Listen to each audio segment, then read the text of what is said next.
School യുവജനോത്സവത്തിൻ്റെ സമാപന സമ്മേളനത്തിൽ എന്നെ ക്ഷണിച്ചപ്പോൾ ഇതൊരു യുവജന ഉത്സവമാണ്. എന്നെപ്പോലെയുള്ള ഒരാൾക്ക് ഈ യുവജനങ്ങളിൽ എന്ത് കാര്യമെന്ന് ഞാൻ ആലോചിച്ചു. മിനിസ്റ്റർ നിർബന്ധിച്ച് പറഞ്ഞു, നിങ്ങളാണ് ഈ പരിപാടിക്ക് പറ്റിയ യോഗ്യനായ ആള്. അങ്ങനെ അദ്ദേഹം കണ്ടുപിടിച്ചത് ഞാനിപ്പോഴും യുവാവാണെന്നുള്ളതാണ്.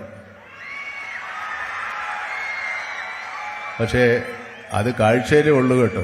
വയസ്സ് 90 ഏതായാലും ഞാൻ വരാമെന്നുള്ള കാര്യം തീരുമാനിച്ചപ്പോഴാണ് ഞാനൊരു വീഡിയോ ക്ലിപ്പ് കാണുന്നത്. മമ്മൂട്ടി എന്തുടുപ്പിട്ടിട്ടായിരിക്കും ഈ പരിപാടിക്ക് വരികയെന്ന്. അപ്പം ഞാൻ ഏതായാലും അതിനു മുമ്പ് ഒരു നല്ല പാൻറ്റും ഒക്കെ വെച്ച് അത്യാവശ്യം ഈ യുവാവാകണമല്ലോ, നേരെ ഒരു പുതിയ പാൻറ്റൊക്കെ തയ്പ്പിച്ച് ഒരു ഷർട്ടും വേണമെങ്കിൽ ഒരു കൂളിംഗ് ഗ്ലാസ് വരെ വെക്കാം എന്നുള്ള ധാരണയിൽ എല്ലാം റെഡിയാക്കി വെച്ചപ്പോഴാണ്